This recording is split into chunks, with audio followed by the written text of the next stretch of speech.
میں نے کافی لڑکیوں کو دیکھا ہوا ہے، درجن خالہ کے یہاں میں تو رہتا ہوں، آپ سب کو پتہ ہے۔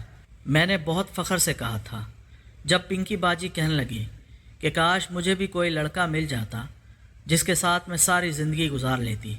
میں نے پنکی باجی کو کہا کہ فکر مت کریں، آپ کو میری ضرورت ہو تو مجھے بلا لیا کریں، ویسے بھی درجن خالہ کی بہت مدد کرتا ہوں، میں آپ کے کام بھی آ جایا کروں گا۔ پنکی باجی کہنے لگی کہ تم مجھے سمجھے نہیں ہو، درجن باجی تو ویسے ہی مدد کے لیے تمہیں بلا لیتی ہیں، لیکن مجھے تو ایک ایسے لڑکے کا ساتھ چاہیے جس کے ساتھ میں ساری زندگی گزار سکوں، جو میری ضرورتیں پورا کر سکے۔ میں نے ان کی بات سنی تو کہنے لگا کہ سودا سلف تو میں درجن خالہ کو بھی دیتا ہوں، آپ کو اور کیا ضرورت ہے؟ تو پنکی باجی کہنے لگی کہ عورتوں کو کیا ضرورت ہو سکتا ہے، ساری زندگی تو میں ایسے ہی اپنی جوانی برباد نہیں کر سکتی، اگر تم جوان ہو تو پھر مجھے بھی کوئی ایسا چاہیے جو میری جوانی کو اس کا حق دے سکے۔ میں نے جیسے ہی پنکی باجی کی باتیں سنی تو میں سوچنے لگا میں کیا کہتا، تو میں واپس جانے لگا۔ جب پنکی باجی جاتے ہوئے مجھے کہا کہ 2 دن چھوڑ کر میرے پاس آ جایا کرو، اپنی اماں کا بھی شکریہ ادا کرنا، ان کے کپڑوں کی مجھے بہت ضرورت تھی۔